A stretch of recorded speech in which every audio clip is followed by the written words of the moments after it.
Dan dalam hadis lain yang diriwayatkan oleh Imam Al-Bukhari dan Muslim dari Aisyah radhiyallahu anha, ja'a thalathatu rahtin ila buyuti azwajin Nabi sallallahu alaihi wasallam.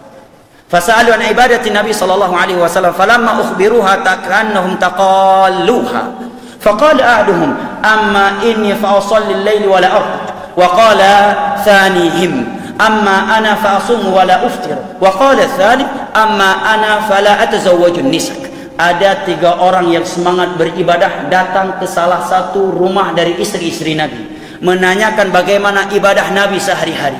Tatkala istri Nabi tersebut menyampaikan kepada mereka bahwa ibadah Nabi sehari-hari demikian, mereka merasa kayaknya masih kurang.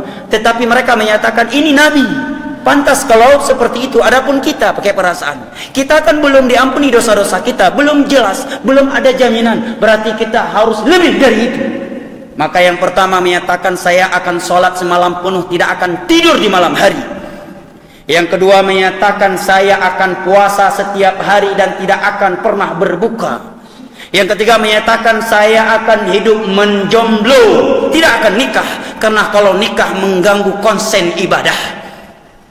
Ini 3 orang. Baik nggak? Sholat semalam penuh, nggak mau tidur. Yang satu lagi setiap hari maunya puasa aja, nggak mau buka-buka. Setiap hari puasa. Pada Nabi menyatakan puasa yang paling afdal ada puasa ada Daud. Yang satu lagi nggak mau nikah, ingin konsen ibadah, ingin hidup jomblo sampai mati, supaya konsen ibadah. Pulang Nabi disampaikan. Maka Nabi menyatakan, inni atqakum akhsyakum lillah. Saya lebih bertakwa dan saya lebih takut kepada Allah daripada kalian.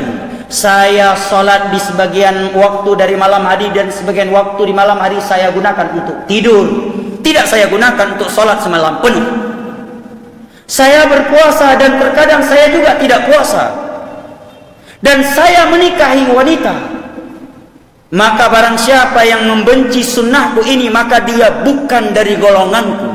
Disodorkan kepadanya ayat-ayat hadis-hadis yang menerangkan kepadanya adab cara berzikir.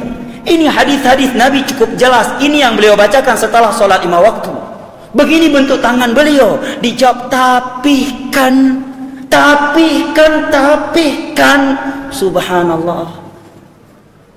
Cara ibadah kita lebih sempurna daripada cara ibadah Nabi dan para sahabatnya.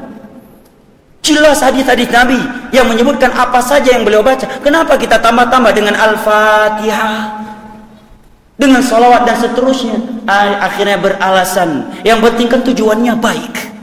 Lihat di ucapan Abdullah bin Mas'ud. Wa ta'amuk, yang kedua, jauhi oleh kalian sifat ta'amuk terlalu mendalam dalam beragama yang tidak didahului oleh mereka para sahabat Nabi. Contohnya apa? Contohnya seperti pertanyaan sebagian mereka, kalau Allah beristiwa di atas arsy, lalu di manakah Allah sebelum Allah beristiwa di atas arsy? Karena Allah menyatakan tsumma stawa 'alal arsy, kemudian dia beristiwa di atas arsy setelah ia menciptakan langit dan bumi. Lalu di manakah Allah sebelum Allah menciptakan langit dan bumi? Ini bentuk ta'amuk. 5 ayat tersebut turun kepada Nabi. Nabi tidak bertanya kepada Allah, di mana engkau ya Allah sebelum ini? 6 ayat tersebut dibacakan oleh Nabi kepada para sahabatnya. Tidak ada satupun di antara mereka yang menyanggah di manakah Allah sebelum itu, wahai Rasulullah. Para tabi'in duduk bersimpuh di hadapan para sahabat, diajarkan akidah tersebut. Tidak ada satupun di antara mereka yang bertanya, di manakah Allah sebelum itu, wahai Umar, wahai Abu Bakar, wahai Abu Hurairah. Tidak ada. Oleh karena itu ketika ada orang yang datang kepada Imam Malik bertanya, wahai Imam Malik, bagaimana tentang istiwa ini? Maka bercucurlah keringat dari tubuh beliau. Ya, karena ini akidah yang sudah jelas, ma'ruf dipahami. Kok tiba-tiba ada yang masih memperdebatkan tentang sifat Allah ini?